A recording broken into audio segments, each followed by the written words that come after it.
John Kear, there's been some exciting news announced this afternoon at Tong, and the first one is going to be the loan player swap deal involving Rhys Butterworth going to Castleford and James Green coming to the Bulls.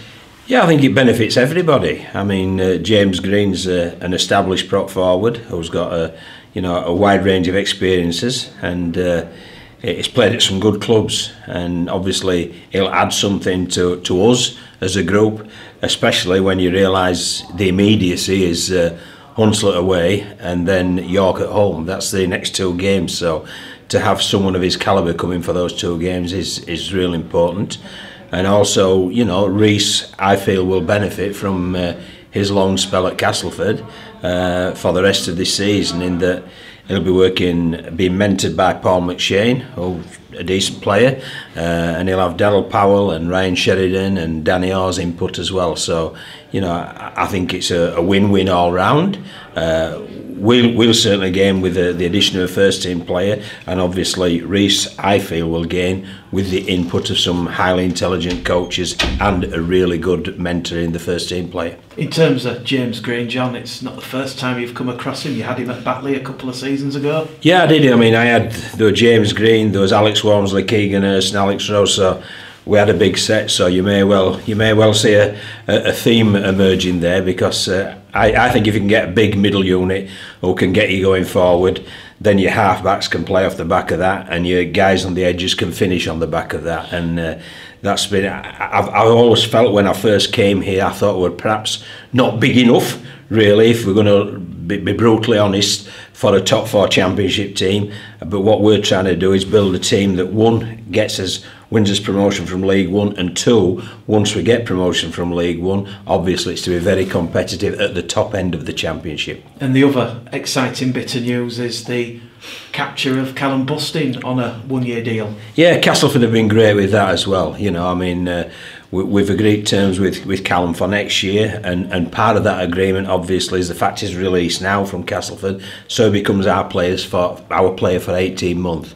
So we've got a real good relationship with John Wells and Daryl Powell at Castleford, and I'd like to thank them for the help with both James Green and Callum Bustin. But obviously that's a further boost as well with this upcoming tough period. Callum's very young, he's only 21, John, very raw, still yet to reach that potential. He is, yeah, he's young, he's raw, and he's emerging. But he's also 119.5 kilograms, Mick, so he's big, so that helps, you know. So he'll certainly he'll benefit from James Green being in and around. He looks up to Steve Crossley as his sort of mentor and leader, as all the forward pack do. But you know, James Green's now he's in his mid-20s, so he really should be maturing into a really good prop forward, and I'm certain that he will do so. I'm certain we've got an exciting few weeks with him, and you never know what's around the corner with regard to, because James is out of contract at Castleford at the end of the year. And with Callum Bustin obviously coming off loan and now signing, there's still a loan spot available for anybody else to come in. Exactly right. What you've got to do, I mean, that's part of the management of the playing group. And you know, Stuart Duff is very, very good at that our football manager, and he makes sure that we abide by the rules to the nth degree, and is really good knowing the RFL bylaws and anything like that. And obviously that's a big plus point. Callum comes in, is no longer a lone player, he's a Bradford Bulls player, so it just opens up a further opportunity should we require that. And as you've mentioned, John, one new face in Callum joining ahead of two tough games against Hunslet and York. Yeah, they're really tough. I mean, it was tough on Friday, wasn't it? You know, they're a good team. That Newcastle team are a good team, and I feel as if I were banging a lone drum, to tell you the truth. I don't think anybody believed me, except probably the players, because they were delighted to come away with the win.